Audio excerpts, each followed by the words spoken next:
안녕하세요. 영업정지 구제 전문 행정 에이전트 대표 이천호 행정사입니다. 뜻하지 않은 사건으로 인해서 영업정지 처분을 받게 되면 어렵게 시작한 가게 이미지에 치명적인 타격이 있을 뿐만 아니라 한 가정의 생계가 무너지게 될 수도 있기 때문에 반드시 적극적인 대응이 필요합니다. 오늘은 행정 에이전트와 함께 관련 내용에 대해 실제 사례를 바탕으로 알아보도록 하겠습니다. 일반적으로 음식점, 식당 운영을 하면서 청소년 주류 판매 영업정지 처분을 받는 경우에 있어서 고의적으로 청소년에게 술을 팔아서 적발되는 경우는 아마 거의 없을 것입니다. 대부분 신분증 위조에 속았거나 그 밖에 피치 못할 상황으로 적발되어 억울하게 영업정지 처분까지 이어지게 되는 경우가 대부분일 텐데요. 오늘은 저희 행정사 사무소에 영업정지 구제에 의뢰를 해주셨던 사장님의 사례를 바탕으로 청소년 주류 판매, 청소년 술 판매 영업정지 구제 사례를 소개해드리도록 하겠습니다. 억울하고 가혹한 처분으로 인해 힘들게 고민하고 계신 분들이 계시다면 참고하셔서 도움이 되시길 바라겠습니다. 사건 경위. 대전의 번화가에서 식당을 운영하시는 사장님께서 청소년 술 판매로 적발이 되었다며 저희 행정사 사무소에 상담을 해오셨는데요. 밤 10시경 사장님이 운영하시는 식당에 몇 번 왔었던 4명의 손님이 들어와서 술을 주문했다는 것입니다. 평소 신분증 확인을 철저하게 하는 편이었지만 그날따라 손님이 몰려와 정신이 없었던 상황에서 이전에 신분증 확인을 했었던 단골이기 때문에 당연히 성인으로 생각하고 술을 제공했는데요. 그런데 얼마 지나지 않아 신고를 받고 출동한 경찰이 확인한 결과 일행 중 1명이 청소년으로 밝혀진 것입니다. 결국 사장님 입장에서는 억울하게 청소년에게 술을 판매한 나쁜 업주가 되고 만 것이죠. 관련 법령.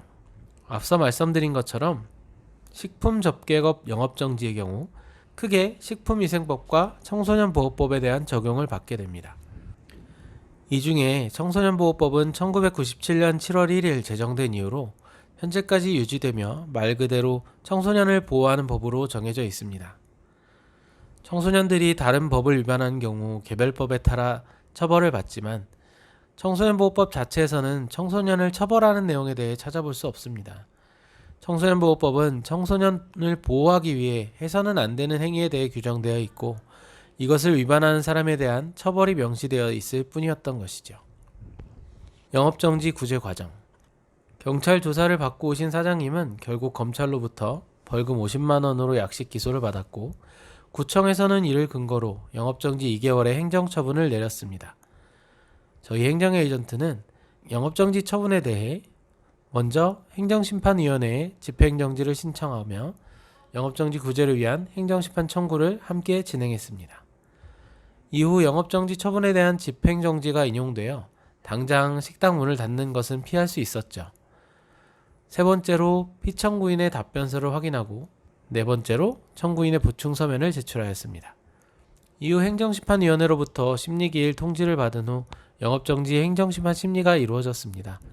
결과는 일부 인용이 나와 영업정지 2개월에서 1개월로 감경받을 수 있었습니다.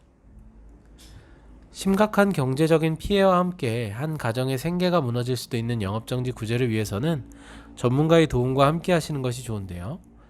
영업정지 구제 전문 행정 에이전트에서는 풍부한 경험과 전문적인 지식을 바탕으로 상황에 따른 확실한 대응 전략으로 구제의 가능성을 높이고 있습니다.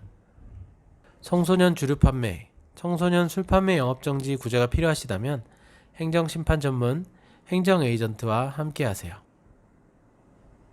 지금까지 행정 에이전트 대표 이천호 행정사였습니다.